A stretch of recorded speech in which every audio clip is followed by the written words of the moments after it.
Jai Hind to all of you. I welcome you all on Abhipedia Defense Platform. My name is Atul Dhमान and आज हम लोग बात करेंगे national defence academy का जो एग्जाम होता है, साल में 2 बार होता है, उसके ऊपर बात करेंगे कि क्यों इतना कम परसेंटेज स्टूडेंट जो है वो सेलेक्ट होता है अल्टीमेटली और ट्रेनिंग के लिए जाता है प्रेस्टिजियस डिफेंस एकेडमी के अंदर।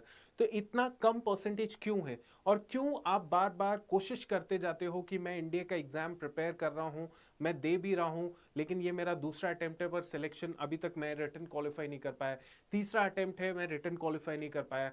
तो एनडीए के अंदर वैसे भी जो चांसेस होते हैं बहुत लिमिटेड हो जाते हैं। तो इसीलिए आपके पास अगर 2-3 अटेम्प्ट भी हैं तो वो भी मान के चलिए बहुत ज्यादा अटेम्प्ट्स है और उन अटेम्प्ट्स को आप सिंसियरली करेंगे सो आपका सिलेक्शन हो सकता है, रिटन क्वालिफाई हो सकता है।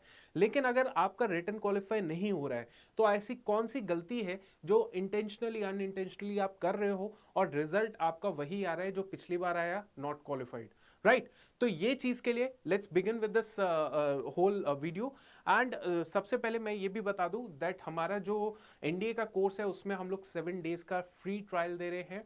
लिंक डिस्क्रिप्शन के अंदर दिया हुआ है, उसको क्लिक कीजिए और डायरेक्टली आप 7 डेज का ट्रायल भी ले सकते हैं। 7 दिन तक क्लासेस आप देख सकते हैं और उसके बाद जो है आप अल्टीमेटली एनरोल कर सकते हैं कोर्सेज के अंदर, ठीक है। अब आपका जो एग्जाम है वो एग्जाम अभी जस्ट 20-25 दिन बाद आपका एग्जाम आने वाला है एनडीए 1 2022 का, और उसके बाद 6-8 महीने के बाद दूसरा एनडीए 2 आएगा, राइट। सबसे पहला तो मैं आपको फिगर्स बता देता हूं क्योंकि पहले तो बात है कि आपको समझना पड़ेगा कि ये कितना कॉम्पिटिटिव एग्जाम है।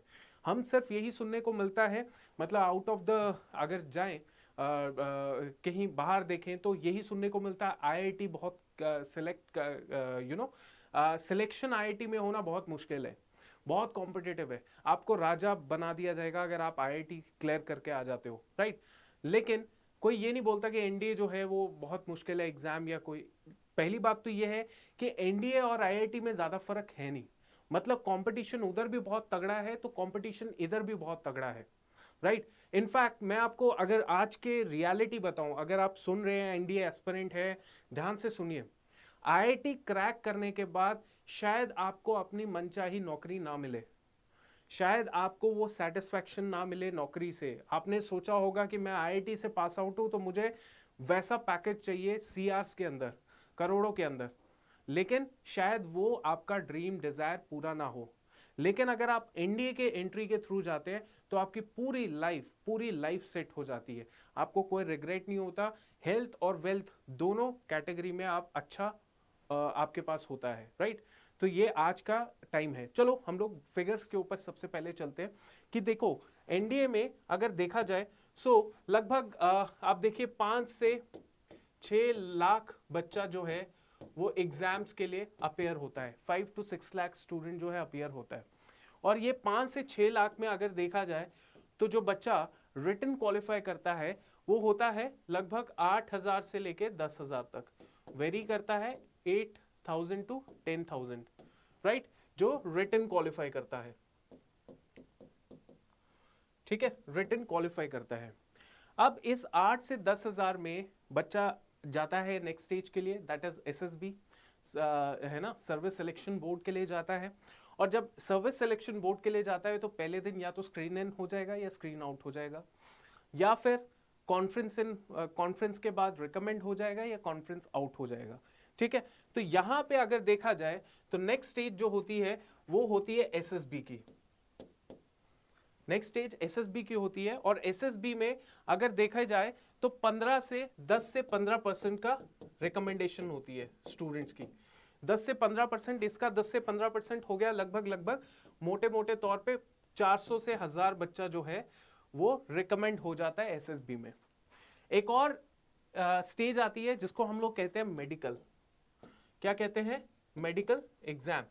और मेडिकल एग्जाम में आप देखिए मेडिकल एग्जाम में हर तीसरा बच्चा जो होता है कुछ ना कुछ, और मेडिकल होता भी बहुत डेप्थ वाला है ना। तो यहां पे अगर देखा जाए तो लगभग लगभग 500 550 से 600 बच्चा जो है वो मेडिकली फिट हो जाता है और बाकी जो है आउट हो जाता है। यही 550 से 600 बच्चा जो है अब आगे जाके मेरिट में आता है और मेरिट जब बनती है सो ये 500-600 वैकेंसी नहीं होती अकॉर्डिंग टू वैकेंसी, जनरली देखा जाता है 400 से 450 वैकेंसी होती है। तो यू विल फाइंड कि ये इतना बच्चा, मतलब अल्टीमेटली इतना बच्चा जो है अपीयर कर रहा है, इतना एग्जाम क्वालिफाई कर रहा है, और अल्टीमेटली इतना बच्चा जो है सिलेक्ट हो रहा है। ठीक है, सो इतना कम रिजल्ट जो होता है, और इसमें जो है आप भी होंगे जो इस कैटेगरी में तो होंगे, लेकिन इस कैटेगरी में नहीं अभी तक पहुंचे हो। तो आप ऐसी कौन सी मिस्टेक कर रहे हो? सबसे पहली मिस्टेक तो ये तो फिगर्स हो गया, ये तो रियलिटी है जो हमें समझनी है, राइट? अब हम लोग बात करते हैं कि पहली मिस्टेक कौन सी है। सो द फर्स्ट मिस्टेक जो है that is plethora of knowledge. Plethora of knowledge मतलब सबसे बड़ी जो मिस्टेक जो स्टूडेंट कर रहा है, वो प्लेथोरा ऑफ नॉलेज को एक्सेस कर रहा है। उसको लग रहा है, और वो एक्सेस कहां से कर रहा है? जहां से सब कुछ फ्री में पड़ा है, यूट्यूब, है ना? आप ये देखिए कि YouTube के अंदर आज के टाइम पे बहुत कुछ, इतनी नॉलेज पड़ी हुई है, इतने लेक्चर्स पड़े हैं, 25-25, 50-50, 100-100 घंटे के लेक्चर्स आपके YouTube पे पड़े हुए हैं। टीचर्स दे रहे हैं कंटेंट, टीचर तो अपनी तरफ से सारा कंटेंट दे रहा है आपको, पर आप क्या उस कंटेंट को सही से यूज कर पा रहे हो? क्या कंटेंट आपको पता है कि वो CDS के लिए बना है या NDA के लिए बना है? Now this is the biggest I would say problem for the students nowadays, कि वो YouTube पे डिपेंड होके ये सोच रहा है कि मैं सेल्फ स्टडी कर रहा हूं, और वो क्या कर रहा है? लाइव कोर्स, लाइव लेक्चर्स लगा रहा है, विच इज गुड इनफ, लगा रहा है, अच्छी चीज है, लेकिन कितने लगा रहा है, कैसे लगा रहा है, ये सब कौन डिटरमाइन करेगा? स्टूडेंट खुद ही अपने लेवल पे लगा हुआ है, बहुत मुश्किल है। फिर वहां पे दिक्कत आ रही है, ठीक है, कि वो स्टूडेंट क्या कर रहा है? वो स्टूडेंट सिर्फ मल्टीपल टीचर्स को फॉलो कर रहा है। एक टीचर क्या कर रहा है? एक टीचर लाइव क्लासेस ले रहा है, दूसरा टीचर क्या कर रहा है? दूसरे मैराथन सेशंस ले रहा है, तीसरा, और वो दिन में 8 घंटा भी पढ़ रहा है। अगर एक डेडिकेटेड स्टूडेंट है, हार्ड वर्किंग स्टूडेंट है, जिसकी पैशन है, तो वो क्या कर रहा है? वो हार्ड वर्क कर रहा है, लेकिन उस हार्ड वर्क का नतीजा 0 निकल रहा है। क्यों? क्योंकि वो 8 घंटे में से 6-7 घंटे यूट्यूब पे ही निकाल रहा है। सोते टाइम भी यूट्यूब पे देख रहा है वो लेक्चर्स, है ना? पढ़ते टाइम भी यूट्यूब ही चला रहा है, तो कोई इससे बेनिफिट नहीं हो रहा है। यही सबसे ज्यादा बच्चों के लिए प्रॉब्लम क्रिएट हो रही है। आप समझिए, यहां पे आप कोई भी कोर्स ले सकते हैं, किसी भी टीचर का, किसी भी प्लेटफॉर्म का। मैं नहीं कह रहा कि आप यहां पे आइए हमारा कोर्स लीजिए, मैं I am not recommending this. I am just saying कि if you are following, if you have one goal, that is national defence academy, तो उस गोल को अचीव करने के लिए एक ही रास्ता चूज करो। मल्टीपल रास्तों में मत जाओ, मल्टीपल कोर्सेज मत खरीदो, मल्टीपल यूट्यूब वीडियोस मत देखो, मल्टीपल मैराथन मत देखो। मल्टीपल चीजों से कुछ भी नहीं होने वाला। एक चीज करो, लेकिन पूरे विश्वास के साथ उस तक पहुंचो। आपको कम से कम ये तो पता चल जाएगा कि हाँ, वो चीज एक्चुअली वहां तक पहुंचती है कि नहीं पहुंचती। आप मल्टीपल चीजों के बेसिस पे लगे हुए, तो कुछ भी नहीं वहां पे आपका काम बनेगा, राइट? तो ये YouTube वाला जो कॉन्सेप्ट है, इसको खत्म करो। इसमें आप सिर्फ उतना देखो जितना रिक्वायर्ड है, जितना आपको ज्ञान चाहिए। ओवर ज्ञान एक्सपेक्ट मत करो यूट्यूब से। आपको थोड़ा बहुत, आपको कोर्स स्ट्रक्चर्ड तरीके से लेना पड़ेगा। दूसरा पॉइंट जो यहाँ पे स्टूडेंट मिस्टेक कर रहे हैं, वो क्या कर रहे हैं? वो प्रैक्टिस नहीं कर रहे हैं। वो क्या कर रहे हैं? वो प्रैक्टिस जो है, प्रैक्टिस, देखो ऐसा है, मैं बड़ी सिंपल सी चीज बताता हूं। अगर आप किसी टीचर का कोर्स भी ले लोगे, वो टीचर जो है आपको 4 घंटे लगा के कॉन्सेप्ट क्लियर भी करा दे, 2 घंटे में कॉन्सेप्ट क्लियर करा दे, 2 घंटे में प्रैक्टिस क्वेश्चंस करा दे, क्या वो 2 घंटे प्रैक्टिस क्वेश्चन सफिशिएंट है? क्या आपको वो out of the edge, out of the box जाके आपको प्रैक्टिस नहीं करना चाहिए? बिल्कुल करना चाहिए। बच्चों का सिलेक्शन उनका होता है जिन्होंने +1, +2, 9, 10th, या फिर अपने जो उन्होंने एनडीए की प्रिपरेशन करनी है, कर रहे हैं, तो वो प्रैक्टिस क्वेश्चन के बियॉन्ड जाके भी और भी क्वेश्चंस को अटेम्प्ट कर रहे हैं, ज्यादा से ज्यादा क्वेश्चंस को अटेम्प्ट कर रहे हैं। तब जाके उनके कॉन्सेप्ट्स अप्लाई होते हैं, और तब जाके वो फटाफट चीजें सॉल्व कर रहे होते हैं। ठीक है, सो क्वेश्चंस को प्रैक्टिस करना बहुत ज्यादा जरूरी है। आपको ये करना पड़ेगा, आप इससे बच नहीं सकते। टीचर, चाहे आप कोर्स लीजिए, टीचर कॉन्सेप्ट पढ़ा देगा, 10, 12, 15, 20 सवाल करा देगा, और बस आगे का काम आपने करना होगा। तभी सिलेक्शन होगा, तभी इतने बच्चे कम सिलेक्ट होते हैं, राइट। इसके अलावा जो तीसरी चीज है, वो तीसरी चीज ना सबसे ज्यादा इग्नोरेंट है, सब इसकी अहमियत नहीं समझते, ठीक है। वो चीज कौन सी है? वो तीसरी चीज है प्रीवियस ईयर क्वेश्चंस।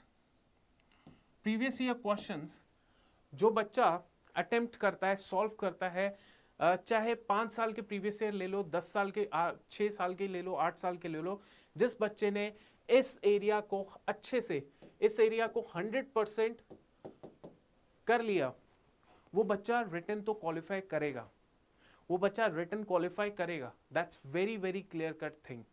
समझो, बच्चा क्या कर रहा है, वो रिटन, ये प्रीवियस ईयर क्वेश्चंस पे क्या कर रहा है वो, कि वो थोड़े बहुत प्रीवियस ईयर देख ले रहा है, हाँ ठीक है ये पिछले साल का देख लेते, उससे पिछले साल का, बस बात खत्म। या 2-4 बीच में आ गए तो वो सॉल्व कर लिए, बच्चा इस तरीके से कर रहा है, ठीक है। और फिर क्या कर रहा है, ये प्रीवियस ईयर, फिर पूछा जाता है कि प्रीवियस ईयर किया आपने, हाँ सर कर लिए, पिछले 2 साल के अच्छे से कर लिए। अरे 2 साल के नहीं, कम से कम 5 साल के कीजिए। 5 years is mandatory, 5 years is mandatory, ठीक है, 5 year is mandatory, राइट। अब देखिए, अब इसमें प्रीवियस ईयर के अंदर क्या है, प्रीवियस ईयर में बच्चा जो है वो कर रहा है, 2 साल के कर लिया, अब वो क्या करेगा, अब वो सोचेगा कि मैं मॉक टेस्ट दे देता हूं। क्या? Mock test. सो वो क्या कर रहा है, वो इसको तो पूरा कंप्लीट कर नहीं रहा, 100% इस पे तो लगा नहीं पा रहा अपना कंसंट्रेशन, वो मॉक टेस्ट में और कूद गया। अब ये जो मॉक टेस्ट है, ये मॉक टेस्ट कैसे है, how how is the content of mock test, ठीक है। सो मॉक टेस्ट का कैसा कंटेंट है, मॉक टेस्ट का कैसा कंटेंट है, ये वो कैसे डिटरमाइन करेगा कि अच्छा है बुरा है ना। सो मॉक टेस्ट तो चलो मॉक टेस्ट ही है, लेकिन इनका मुकाबला प्रीवियस ईयर क्वेश्चंस के साथ क्या कर पाओगे आप? कोई भी नहीं कर पाएगा। इसीलिए पहली, ये जो सबसे इग्नोरेंट चीज है, इसको भी फॉलो करो कि प्रीवियस ईयर क्वेश्चंस पहले 100% सॉल्व करो, तब जाके आपको मॉक टेस्ट देना है। मॉक टेस्ट अगर एक आधा आप थोड़े कम भी दे दो, बट PYQ सॉल्व कर लो टाइम लिमिट के अंदर अंदर, तो you will definitely going to fetch good marks, written qualify कर लोगे, राइट। यही चीजें बतानी है, मैंने ज्यादा मिस्टेक्स आपकी नहीं बोली। रीजन भी, पहले इन 3 चीजों के ऊपर फोकस करो, राइट। और 3 चीजें फोकस करोगे तो बाकी चीजें भी ऑटोमेटिकली लाइन पे आ जाएंगी, ठीक है। तो this is all for today's session. I hope you like this session, and आपको जो है 7 दिन का ट्रायल भी आप ले सकते हैं। I wish you all the very best of luck. Thank you, जय हिंद।